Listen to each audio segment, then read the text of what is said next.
Hi friends, welcome to Aadhi's kitchen. இன்றைக்கி hotel ஸ்டைலில் grilled chicken வீட்டிலே எப்படி பண்ணுறதுன்னு பார்க்கலாமா? வாங்க கிச்சனுக்குள்ளே போகலாம். முதல்ல ஒரு 10 காஞ்ச மிளகா காம்பு எடுத்துட்டு அதை நல்ல சுடு தண்ணியில் 1 மணி நேரம் ஊற வச்சுடுங்க.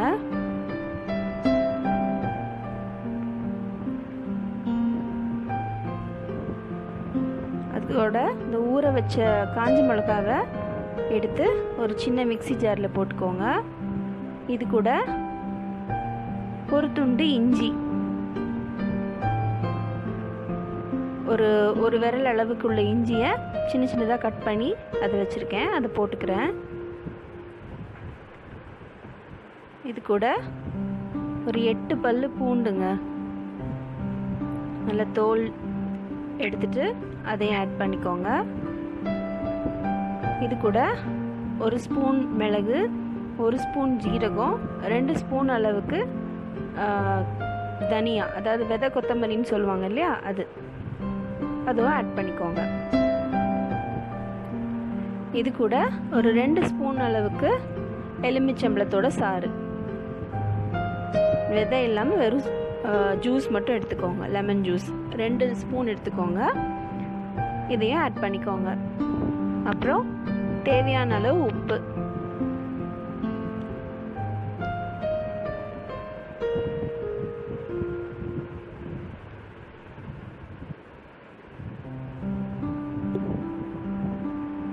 போட்டுட்டு கொஞ்சமாக தண்ணி ஊற்றி ஒரு பேஸ்ட்டாக அரைச்சி வச்சுக்கோங்க.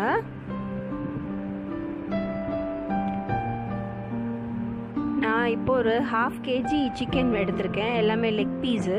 ஸோ கிரில்டு சிக்கனுக்கு லெக் பீஸ் ரொம்ப டேஸ்ட்டாக இருக்கும். அதை என்ன பண்ணுங்கள், நல்லா கழுவிட்டு அங்கங்கே கத்தி வச்சு ஸ்லிட்ஸ் போட்டுருங்க, கீறி விட்டுருங்க. அப்போ தான் அந்த மசாலாலாம் நல்லா உள்ள வரைக்கும் இறங்கி ஜூஸியாக இருக்கும். இது பார்த்தீங்களா, நம்ம அரைச்சி வச்சோம் இல்லையா அந்த பேஸ்ட், அந்த பேஸ்ட்டை இந்த க்ளீன் பண்ண சிக்கன் இருக்கு இல்லையா அது மேலே ஊற்றி எல்லா சிக்கனுக்குள்ளேயும் அந்த பேஸ்ட் வந்து நல்லா மிக்ஸ் ஆகிற மாதிரி நல்லா கலந்து விட்டுக்கோங்க. அந்த கத்தி வச்சு கீறின இடத்துலலாம் கூட நல்லா விரல் வச்சு அந்த மசாலா உள்ளே போகிற அளவுக்கு நல்லா கலந்து விட்டுக்கோங்க.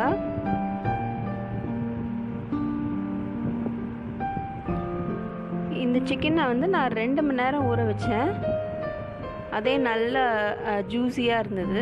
நீங்கள் நைட்டு ஊற வச்சுட்டு ஃப்ரிட்ஜில் வச்சு அடுத்த நாள் பண்ணலாம், இன்னும் ரொம்ப நல்லாயிருக்கும், இன்னும் ரொம்ப ஜூஸியாக, இன்னும் அந்த மசாலா எல்லாமே இறங்கி ரொம்ப டேஸ்டியாக இருக்கும். இல்லை டைம் இல்லை அப்படின்னா ஒரு 2 ஹவர்ஸாவது ஊற வைங்க.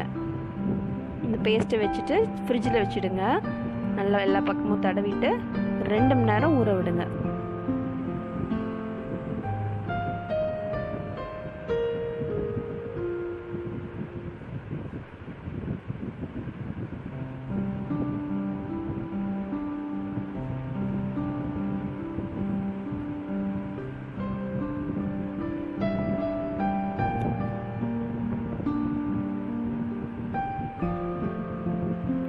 இப்போ 2 மணி நேரம் கழித்து பார்த்தீங்கன்னா நல்லா அந்த மசாலாலாம் இறங்கி நல்லா ஊறி இருக்கு. இப்போ நான் வந்து அவனில் கிரில் பண்ண போகிறேன். அவன் இல்லாதவங்க இந்த மேரினேட் பண்ணதுக்கப்புறம் ஒரு பேனில், நான்ஸ்டிக் பேனில் கொஞ்சமாக ஒரு 2 டேபிள் ஸ்பூன் அளவுக்கு எண்ணெய் ஊற்றி நீங்கள் வந்து அதை மூடி வச்சு அப்பப்போ ஒரு 10 நிமிஷத்துக்கு அப்புறம் திருப்பி போட்டிங்கன்னா நல்ல கிரில்டாக சூப்பராக வரும். இப்போ நம்ம பேனில் பண்ணுறது இந்த மெத்தடு. இப்போ அவனில் பண்ணும்போது ஒரு பேக்கிங் ட்ரேயில் அலுமினியம் ஃபாயில் இல்லைனா பேக்கிங் ஷீட் எதுனாலும் வச்சுக்கலாம். இதுனா க்ளீன் பண்ணுறதுக்கு ஈஸியாக இருக்கும். இதில் கொஞ்சமாக எண்ணெய் தடவிக்கோங்க. தடவிட்டு இந்த மசாலாவில் ஊறி இருக்கு இல்லையா சிக்கன், அந்த சிக்கனை வந்து அதில் வச்சுடுங்க. பேக் பண்ணும்போது 180 டிகிரியில் 10 நிமிஷத்துக்கு ப்ரீஹீட் பண்ணிக்கோங்க. அந்த அவனில் இதை கிரில் ஆப்ஷனில் வச்சு ப்ரீஹீட் பண்ணிக்கோங்க. ப்ரீஹீட் பண்ண அவனில் இப்போ நம்ம ஊற வச்சோம் இல்லையா அந்த சிக்கனை வச்சுட்டு 40 நிமிஷம் கிரில் பண்ணணும். முதல் 20 நிமிஷத்துலேயே கொஞ்சம் வெளியில் எடுத்துட்டு மேலே கொஞ்சமாக வெண்ணெய் தடவிட்டு திருப்பி ஒரு 20 நிமிஷமாக கழித்து க்ரில் பண்ணி எடுத்திங்கன்னா சூப்பராக இருக்கும்.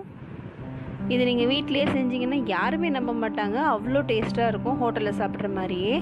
பேனில் செஞ்சாலும் இதே டேஸ்ட்டு தான். ஸோ பயப்பட வேணாம். பேனில் செஞ்சு பார்த்துருக்கேன், இதே டேஸ்ட் இதே டெக்ஸ்சர் மாறவே மாறாது. ரொம்ப டேஸ்ட்டாக இருக்கும். கண்டிப்பாக ட்ரை பண்ணி பாருங்கள். மறக்காமல் என் சேனலை சப்ஸ்கிரைப் பண்ணுங்கள். இன்னும் இன்ட்ரெஸ்டிங்கான ரெசிபீஸோடு உங்களை மீட் பண்ணுறேன்.